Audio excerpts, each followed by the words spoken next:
Alright, well, it is Monday, and it is, well, almost 6 o'clock at this point.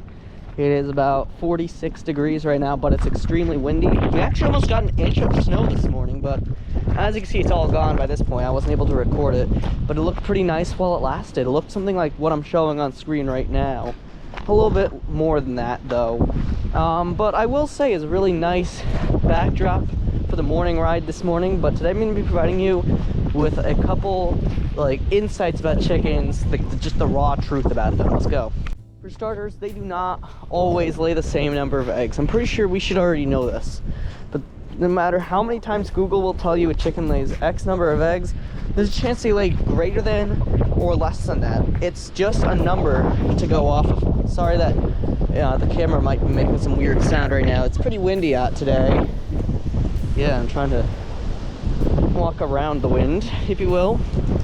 But you want to make sure that is your case, that you understand this, so that way you don't set any expectations and have your chickens lay significantly less eggs than what you wanted them to lay, because that is how it will work, unfortunately. A lot of the times they don't lay the exact number of eggs, and it's always inconsistent each year.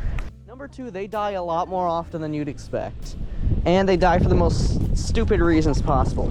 They're like hamsters sometimes, man. Like, they'll always be dying for the weirdest possible reasons. Like, for these chickens, like, you'll just randomly see a chicken just drop dead, or like some of them will get into the yard and kill them, and it could be like the most random animal ever. Like you could randomly have like the Tasmanian devil coming into your yard and just absolutely ripping up your entire chicken flock for like absolutely no reason whatsoever, because that's how it works. If your chickens are here, you're at a high risk for getting attacked by stuff, and unfortunately with chickens, it also means, oh, I just trampled the fence. It does also mean that there's a good chance to bring stuff into your yard that wants more than just chickens, so they'll go for your pets too, so you gotta watch out for this one. I will just start by saying this, they are work. Not as much as like other pets like dogs. They don't require like that level of maintenance, but like they do require some work and attention. Like you do have to clean their coop about, I'd say like once every 8 to 12 days or so. We just clean the coop this afternoon. As you can see, fresh shavings on the ground. Does need a little bit more of a deep clean before their birthday, which is in 9 days. So happy early birthday to the chickens, man. There will be some special videos dropping over the course of the next week or so to commemorate that. So be sure to click the like and subscribe if you haven't already. But yeah, back to the raw truth about chickens. Like, that's what you should be expecting to do. Clean the coop every now and then, give them feed, and yes, if you don't want, well, yes, if you do have chickens, very similar to the popular belief that roosters wake you up at the crack of dawn, you will sometimes have to wake up at that time to let them outside. Or you can wait till 10 a.m. and, have your chickens be crying for help in that coop. That actually used to happen. Sometimes we let them out at like 6 a.m. and sometimes they wouldn't be let out till 9 a.m. depending on how much work you had to do in the morning. That is why there's an $80 solution to this. An automatic coop door. Keep in mind, not all of them are $80. You can find low quality ones for like $30, but like the better quality ones are $80. We have the low quality $30 ones, and those ones suck. They get stuck, they get frozen up really easily, they break down, constant need of maintenance. So this brings me to my next point. Chickens are not maintenance free, and everything around them requires some form of work. But that's not to discredit them for the crazy things they'll do for you. Not only will they be laying eggs for you every day, almost every day at the very least, they'll be like basically therapy animals for you. But unfortunately, they're sometimes hard to reach. Like during the winter time, they'll be harder to get out to. Like out here in the Northeast, when we had that 14-inch snowstorm back in February, they were literally impossible to get to. Because imagine walking through like 14 inches of wet and heavy snow, trying to get out and say, well, what's good to your chickens? No, I had to skip that for that day. They didn't come out. I did get the snow blower. Like, we finished up the driveway with snow blowing, and I did get it into the coop.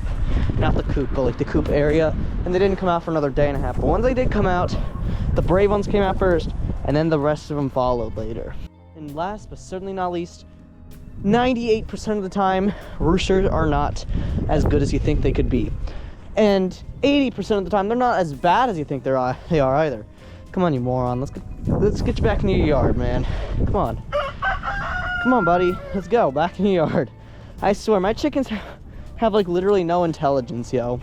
Like, I used to talk about how smart they are, but now I'm starting to talk about how the older they get, the less amount of brain cells they have that are still actively working. But like, yeah, roosters have significantly less brain cells, especially if they're a green queen rooster that happens to go by the name of falcon, has generally like a white, orange, and black feather palette. Here, get back in your yard, you idiot. There you go. And also has a tendency to make the most obnoxious sounds possible at 5:40 a.m.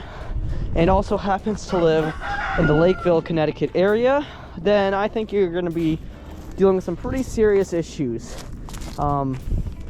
Yeah, that's my rooster Falcon right there. Just described everything about him there.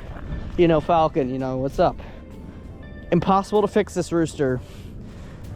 A lot of the times you can't fix them, but a lot of the times they're not really as bad. Like, they won't be running up to you and they won't be absolutely destroying you, and they won't be like absolutely like slapping you to the ground and forcing you to spend $80,000 in the American healthcare system. Nope, they don't usually do that unless you get really unfortunate. Usually there's only like, I believe, just a couple rooster deaths a year. Still higher than the total number of people that die from sharks, just remember that. But unfortunately, roosters aren't that good either a lot of the times. You can get yourself a hold of some good breeds like Buff Orpingtons, Barred Rocks, and Easter Eggers to an extent. Some of the sub-breeds of Americanas, like Green Queens, are known to be some of the biggest D-bags in recorded history, I swear, yo. But like, at the same time, roosters are really useful. But unfortunately, they like to, let's just say, tend to the chickens, okay? We're not gonna go any further than that. And it's really annoying, and there's no way to stop it. And I think the only possible solution is to put them into that hoop coop right there every now and then to tell them to get away from the chickens, man. I don't know any other possible way to do that, so I can't make a video for you guys about that, unfortunately.